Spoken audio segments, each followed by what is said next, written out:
It's Joe Storey, and for my money, the 1002nd album is Home by Spearhead. Hi, I'm Jeff Stephen, and you're listening to the 1002nd Album podcast. I spent 10 years going through the 1001 albums you must hear before you die, and now I'm asking people that are important to me all about the albums that are important to them. Enjoy! This is the 1002nd Album podcast. I'm Jeff Stephen, and I'm particularly excited for today's show because my guest today is a fabulous writer with a terrific footnote system in his works. He goes under the blog name of 1537, and most importantly, he's my first guest, long overdue from the United Kingdom. Please welcome Joe Storey. Thank you, Jeff. Thank you very much indeed. And, I'm particularly happy to be on here championing an album which I think has been very undeservedly overlooked. And the album today is Home by Spearhead. Where does your history with the album begin? Well, I was quite lucky. A friend of mine was working as a DJ at back in sort of late 90s. Oh, sorry, early 90s. Mm-hmm. And he somehow, through these things too, got a promotional copy of the album through. And he said, you've got to hear it. You've got to hear this album. You'll love it. You'll love it. You'll love it. It's like the Beastie Boys were our grail at the time. We were both massively into the Beastie Boys. And he said, it's wonderful. It mixes up all these different genres and things too.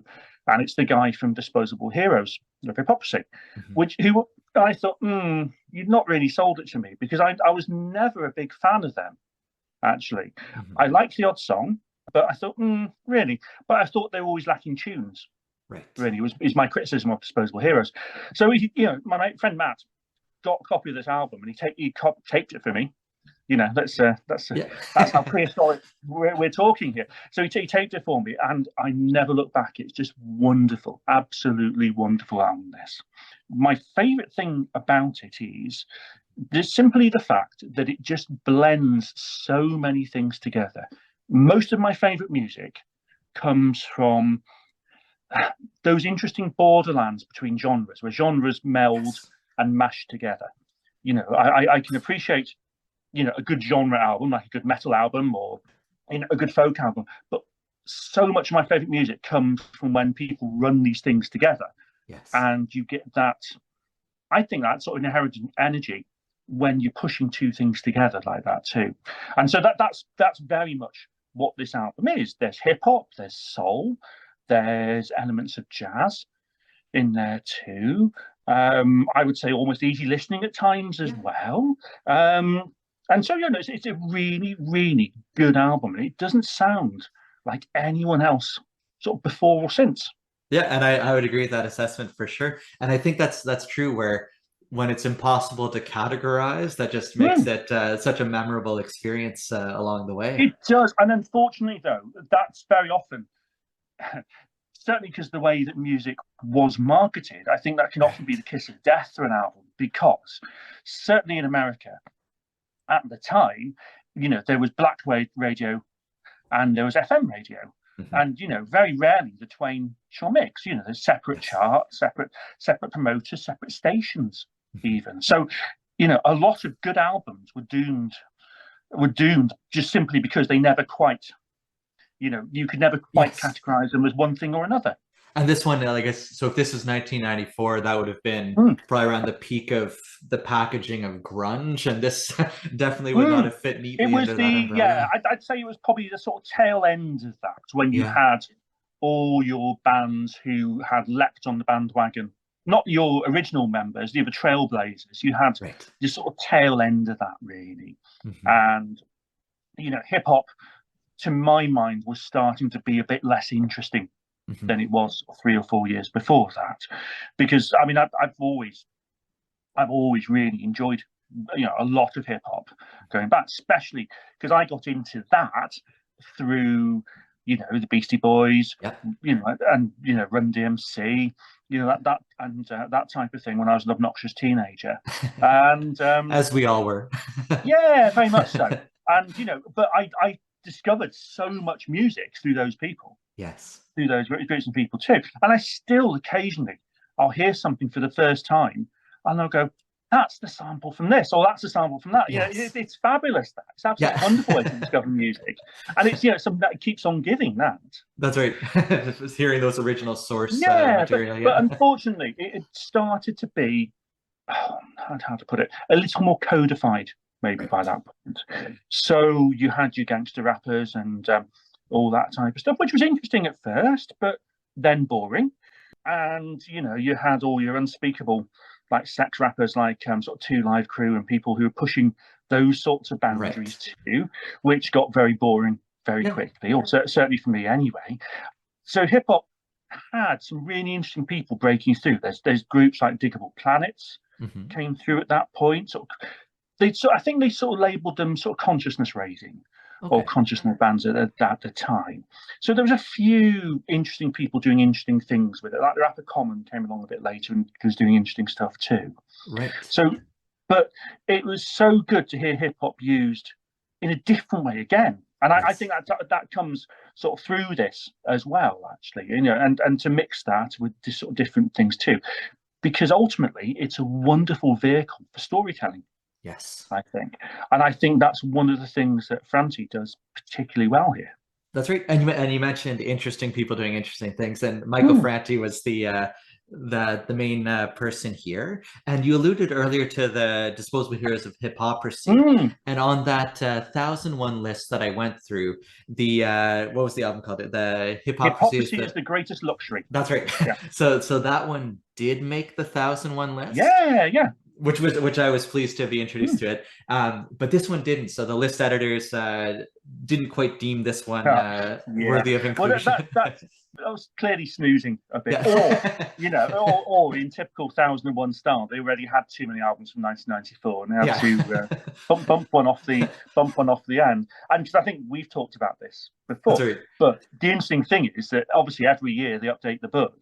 Right. And then suddenly one or two albums, because they have to include something from the New Year's, becomes immediately less essential than it once was. That's right. And I think you once sent me a link, I think, Jeff, to all the albums that have been sort of fallen off the edge. That's right. 2001, yeah. That's right. So like the one I went through is from 2005, but now there's probably a few dozen of those that are no longer must hear before you die. Like exactly. So exactly. So they're suddenly no good, or they're suddenly not as essential anymore.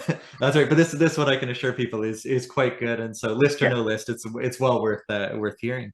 But in terms of like Franti's overall body of work, how would this compare to with the rest of his catalog? Well, I mean, I don't know his first band. He was in a band called the Beatniks with now it was him. It was Ron Say. I think I pronounced that right. It's spelled TSE. I think it's Say. Who was a percussionist and sort of industrial noisemaker, and it was him who teamed up with Michael Franti in Disposable Heroes. Now, Beatniks, I think I'm right in saying, was spoken word as opposed to hip hop or rap. And sort of industrial noises and things too. Now that was released on Jello Biafra's Alternative Tentacles label, and I'm always quite curious about it, but I've never actually taken the plunge to get hold of it actually at the time. And I was a bit surprised when Disposable Heroes came, and they were a big thing. They were a big thing in our circles when they came. In fact, my friends went to see them play Leeds University, and they said, "Oh, do you want a ticket?" And I thought, no, you're all right, thanks. I'll leave it, thanks. And I bitterly regret that. Yes. I bitterly regret that actually, because they were brilliant, absolutely superb by all accounts. But hey, next time. One of those ones too. I also turned down the chance to see Radiohead play in a pub in 1990. God, it would be 1991, I think. So even pre Pablo Honey. Yes, I think just pre. There's a famous venue in Leeds that's no longer there called the Duchess of York, which was a pub, just a very normal little pub. But they had a back room, and all sorts of amazing bands would play in this back room. Yes. And so my friend said there's this band playing from Oxford. They're called Radiohead. My other friend said they're quite good. Do you fancy coming to see them? And it was pouring down the rain, and I just thought, No, it's okay, thanks.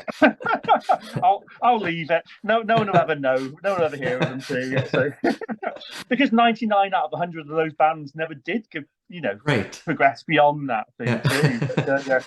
But you never I know when turned down that that one. one out of 100 will come Yeah, through. So, yeah, absolutely. oh, that's fun.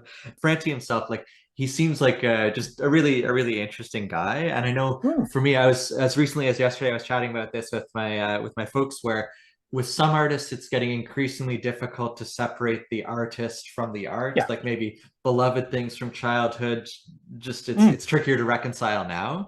But Yeah. just in the brief bit of reading I did about him, it seems like if anything, his offstage work might actually enhance the Very much. onstage I stuff. would say very much so. He's clearly, highly politically engaged. I mean, he's an interesting background Mhm. anyway, because I think I think I'm right in saying his mum, he's mixed race. His mum was, I think, of an Irish German background, I think, Mhm. and his father was of, I think, Afro Caribbean Okay. descent, but also with Native American in there. Right. Also, he was put up for adoption.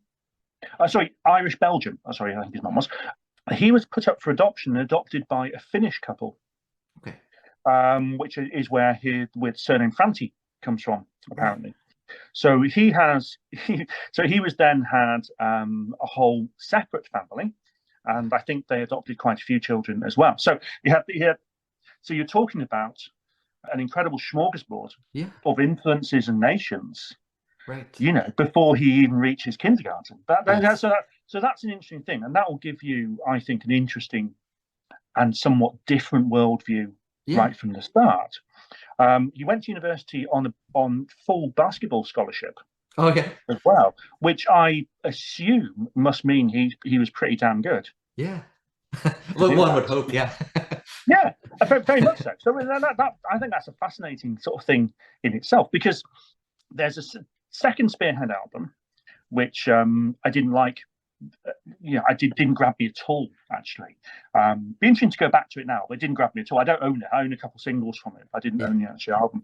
And he's done stuff as Spearhead comparatively recently, which I wasn't aware of actually until I started looking into this album a bit more Right. again. Okay. So I wasn't aware of that. But he's done so many interesting things. He did a fabulous documentary on Iraq, I think it was too, where he was simply traveling and meeting people. Because you said that we hear so much about Iraq and these conflict areas. He said, and I wanted to find out for myself. Yeah. So there was a wonderful documentary, a British radio documentary, but I think he did. I think he did some filmmaking out there as well, and it was pretty much just him meeting people and connecting with music and Right. other things too. So that's you think about. I can't remember precisely which year this was. So, but I'm guessing you're talking around 98, 99, which is such an interesting thing for an American to do at that Yeah. time. Yeah. To sort of step through the red, white, and blue curtain a Right. little bit And to such a do. different, like the typical sort of rock star story arc doesn't usually include university on a full No, basketball traveling scholarship. around the world, traveling around the world. So no, no, very much so. So I mean, I think that gives you a sense of the man, really. And Yeah. everything he's done has always been ultra political, Right.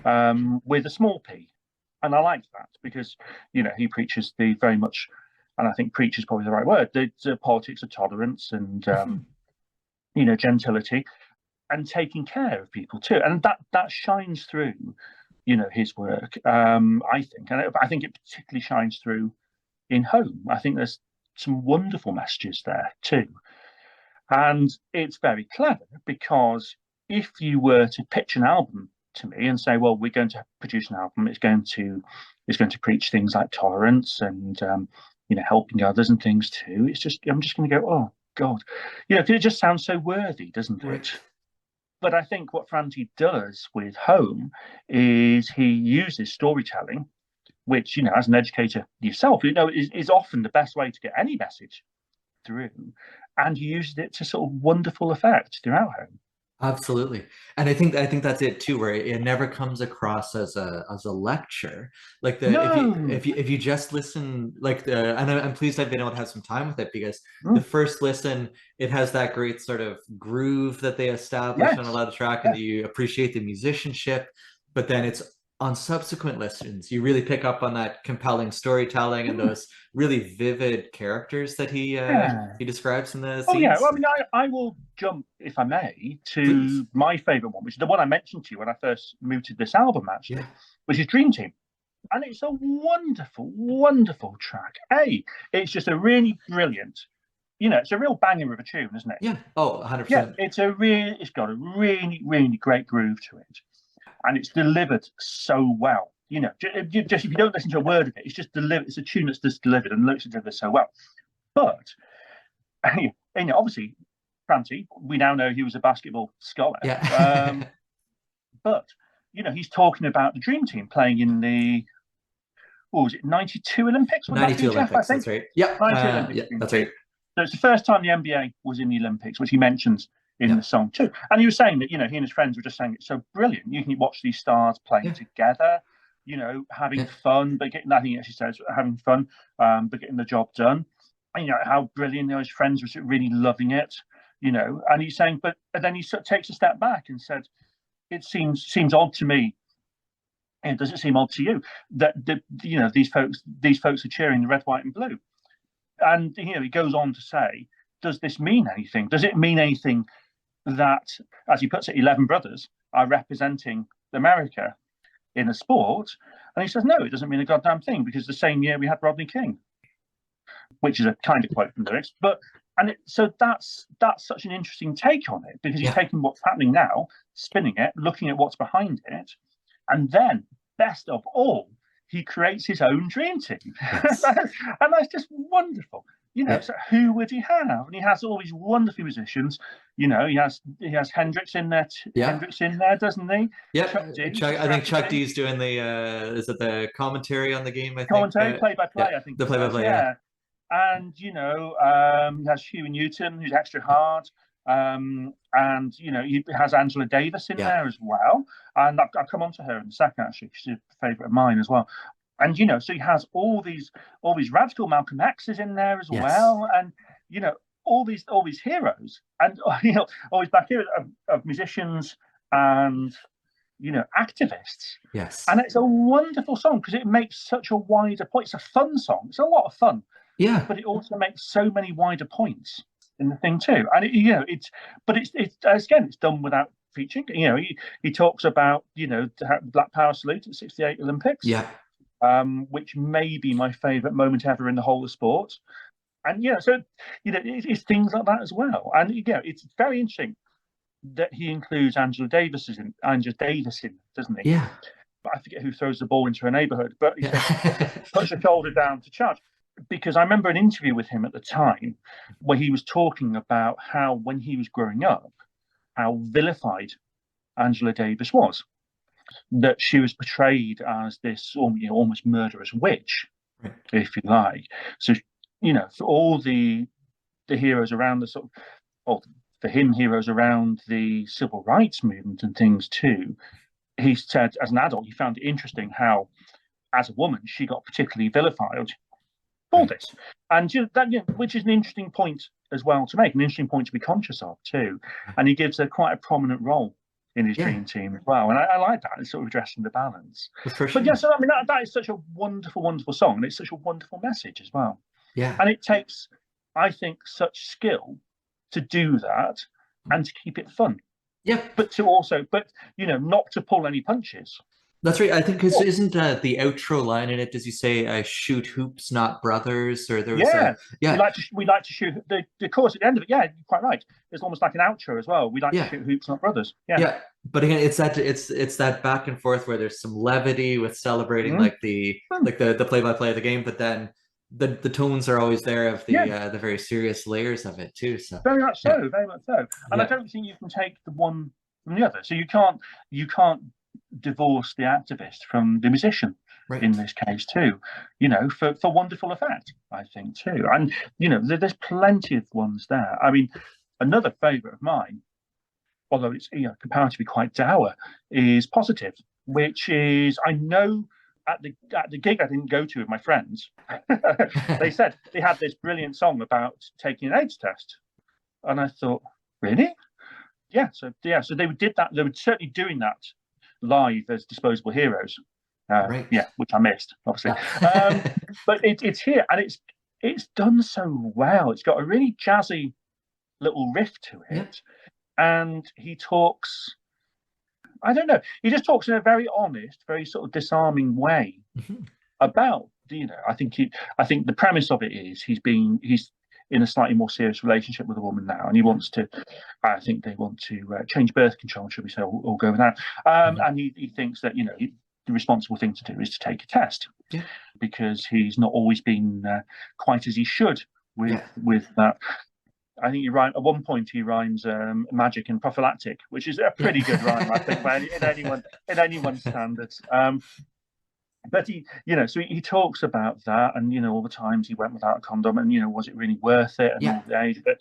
And it's wonderful because the end of the song, it ends with his post coming, because he's waiting on the letter, isn't he? He's waiting on the letter, and you never find out. I love the way it leaves you slightly there. At the end of it, there's someone, I assume Elizabeth, saying, Mikey, there's some post for you, and it just sort of leaves it. But no results, No results. You don't get to find out, and I love that because it treats you more intelligent than sort of laying it all down. Yeah. And again, it's it's talking about responsibility and personal responsibility as well, and but in a really understated way. And I love that, and he does that time and time again. I think. I've been singing the hook in my head that how am I going to live my life if I'm positive? Is it going to be a negative? Just the wordplay is always really strong. Yeah, very much so. And they had a whole dance routine for it, apparently, when they were doing it at the gig I missed. The show that got away. Positive and sort of negative as well. And I love the line that I'm not going to live my life 6 feet under, just how it's... Yes. Again, very much so. So, he's thinking, well, I may have to learn to live with HIV. Yeah. He doesn't know at that sort of particular point, and I think that's a fabulous thing, and such an interesting thing to put a song about, right? And such a timely thing to write a song about in 1994 as well. Absolutely. Nice. Were there any other ones? So that was Dream Team and Positive. Were there other ones from the set list that particularly stand out from this one?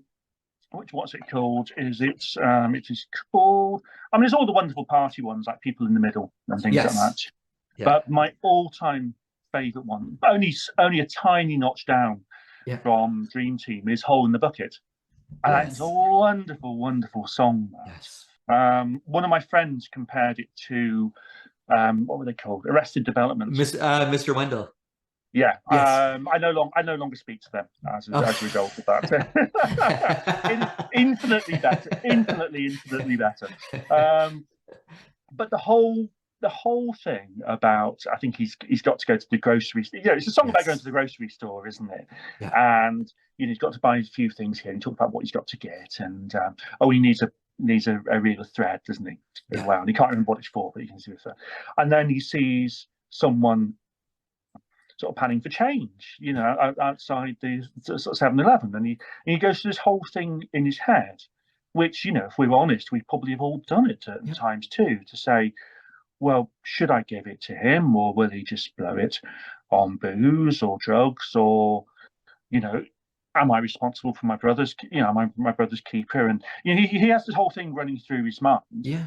And he sort of waves him off, and he sort of goes to the shop, and he comes out with his change, and he thinks, well, should I? And then a bit later on, just the moment's gone, isn't it? The moment's gone. And he runs all through this, and then he gets to his house, and he thinks, well, no. I think there's a beautiful line in there, and a pocket full of change doesn't mean a lot to me, but it can mean a lot to him. So he turns back to go back and give him it, but then he realizes why he needed the thread, because the change has run through the hole in his pocket. And it's a beautiful analogy, isn't it? It's just lovely. And it's a lovely little lesson as well, I think. Yeah. And that's why he needed the thread. And it's it's such a simple little story, and it's got a really, really good hook on it as well, because the guy is singing that sort of nursery rhyme about there's a hole in my bucket, dear Eliza, And so you've got that running all the way through it, and it's such a compelling story. Yes. And every time he turns back, and I just go, oh no, because he's lost the chain. So no one has it. No one has the benefit of it. Yeah. And it's again, it's a really fabulous one. Yeah, and when you mentioned earlier about the storytelling, that's the immediate vision I had, where just the scene he creates there, you can totally picture the grocery store, the man, the pocket, the way he just completely creates that scene. He talks about him having, I think, sort of matted dreads, doesn't he, or dirty dreads, I think, as well. So you can see the guy almost. And, someone who's just sort of very down on his uppers. And he runs through this whole thing. Well, is he down on his uppers through his own volition? Or, has he done something? Or, should I help him? Or, and all these things. Yeah. And, it's fabulous. And there's a really good little lesson in it, too. Yeah, absolutely. Nice. And I found it's such an intriguing lesson from start to finish, and unfortunately still relevant in a lot of cases, too. Another one that jumped out at me was the Crime to Be Broke in America. Yes. Yeah, again, that's another good one, actually. Very much so. And it's we're still there, aren't we? Yeah. You'd have hoped 29 years on, we'd have solved all these ills, but we are still there. And slightly more up tempo version of that is Of Course You Can as well. And again, that's, I think of them as sort of two halves of the same coin, really, because Of Course You Can, is talking about this as well, and saying, can you see us in the desert? Yes, of course you can. And it's this call and response, almost like a gospel. And he said, can you see us in the White House? Yeah, no, you can't. And that, that's such an interesting thing at that time as well. And obviously, having now had Obama and things as well, it's that changes that dynamic slightly, doesn't it? Right. But it doesn't change the general situation. That's right. And that's where that very line when he said, can you see us in the White House? No, we can't. It really brought me back to Dream Team as well, where it's sort of like there's this one positive now with Obama was elected, which is great, but what progress has actually been made if all these other things are still happening as well? Yeah, what progress has you made for the masses? Is what Franti would say, I think. On that too.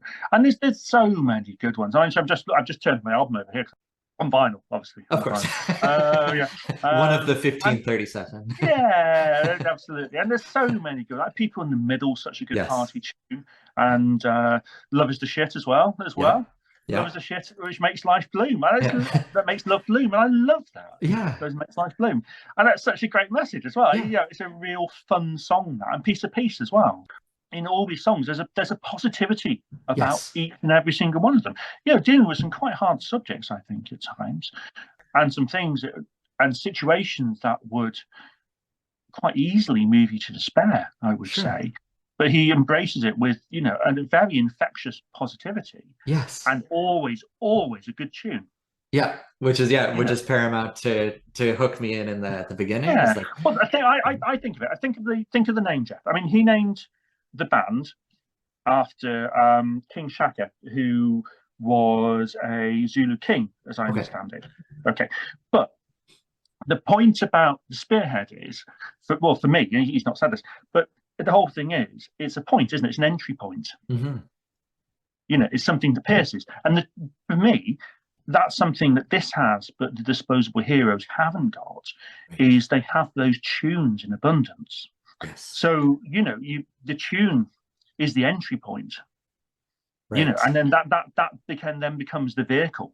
Yes. For the rest of it to hit you, the message for it to hit you. Right. And it's really good. So you're writing really positive consciousness lyrics, but because you're pushing them over in the tune, that's the vehicle with which this is all delivered so well. That payload is delivered so well. That's right. I can mix some metaphors a bit. Yeah, but it's true. Like, it needed an entry plan, because it was just the message without some sort of a vehicle, then maybe the message is lost along the way. But if it can find a way to be accessed, totally. And if you're going to write about these things, then I don't have a lot of time for political bands who make very obscure music sometimes, because I tend to think, well, if your message is so important, which a lot of these things are, then surely you want your music to be heard by as many people as possible, and to get that message over to as many people as possible, because otherwise you're purely preaching to the converted. It's an interesting snapshot of an interesting time I think, too. I think 94, you've had your big bands like the Beastie Boys and things too. Beastie Boys are absolutely, I know I keep mentioning them, but they're a favourite of mine, obviously. But they were instrumental in mixing so much stuff up. They got, they were sneered at it at times, sneered at for it at times, but they got so many suburban, white teenagers and older people interested in hip hop for the first time. And I think that's such a wonderful thing. So this is post that, really. So they've made the big splash, if you like. And then for someone like Franti to come along and to produce just such a good political but also good time album. And that's such a difficult thing to do, I think, too. Yes. Plenty of people have produced some very political albums, and plenty of people produce lots of very good time albums. But to marry the two so well together is a wonderful thing. I mean, I love Public Enemy. Public Enemy are one of my favourite groups ever. For sure. But no one would describe them as a good time band. No. It's like sitting next to someone with a megaphone shouting at you, which is great. It's bracing, and sometimes that's very much needed. But, it'll be nice to have a bit more of a dance occasionally. Sure. And this has it all. There's great guitar, there's great melodies, there's great vocal melodies, and he uses, I think it's Mary Harris is the female singer involved. Okay. And there's another guy, a Rasta guy called Rasai Zulu, who does some of the more chanty type vocals and things too. And it's just such a wonderful mix of influences and types of music. Yes. That I just think it deserves a good listen, and certainly deserves a much higher profile than it has. Yes. And this album is still, you can still buy an original of this album for £20 on £20 on Discogs, and you shouldn't be able to. No. This should be an album. I'm not just saying this because I own a copy, but this should be a legendary album. You're paying hundreds and hundreds of pounds for the original because it is so good. There's not that many of them out there. So I've not put together a particularly coherent case there, but my argument would simply be that this is too good an album to not listen to. Yes. I can't see anyone whose life wouldn't be enriched by listening to this album, letting a few of these songs in. I really can't. And that's a pretty convincing argument for me. Yeah, well, that's my closing case, Jeff. Yeah, my closing case. Nice. And I tend to see the world in charts and graphs. And when you were mentioning the political and the good times, I thought of the sort of like when Public Enemy was at their best. They had it was that overlap where Chuck D would be relentlessly on the mic, but then Flavor Flav would bring the levity to it as well. Yeah. And I think that's probably what I appreciated with Spearhead is they find that middle of the Venn diagram where it's the politics yet fun and a nice vibe to it. So absolutely, you could sit and listen to these songs and not take any of it in lyrically, if you know what I mean, and still really enjoy it. That's right. And it would exist. It would justify its existence quite happily that way, as a pleasant thing to listen to, a fun thing to listen to. For sure. But that it's so much more, once you let that Spearhead enter, that gives you a whole different dimension as well, I think. Absolutely. And for me, those are the best albums where they there's one layer and then more is revealed every time. So my parents both love this album as well. And so when I as I did back then, I recorded it. I put it on tape for them as well. Oh, nice. They both really loved this album too. It's my mum's observation about Red Beans and Rice that it sounds like Zappa, not my own. I've stolen that from her. Nice. But it's from a reliable source, so that's good. Yeah, from somebody who saw Zappa at height of his powers a few times. But yeah. Oh, that's fun. Well, a huge thank you, Joe, for coming today, and until the next time. That's wonderful, Jeff. Thank you ever so much indeed. You take care, will you? You too. This has been the 1000 Second Album Podcast. Thanks for sharing some of your time, energy, and attention with us today. Take care.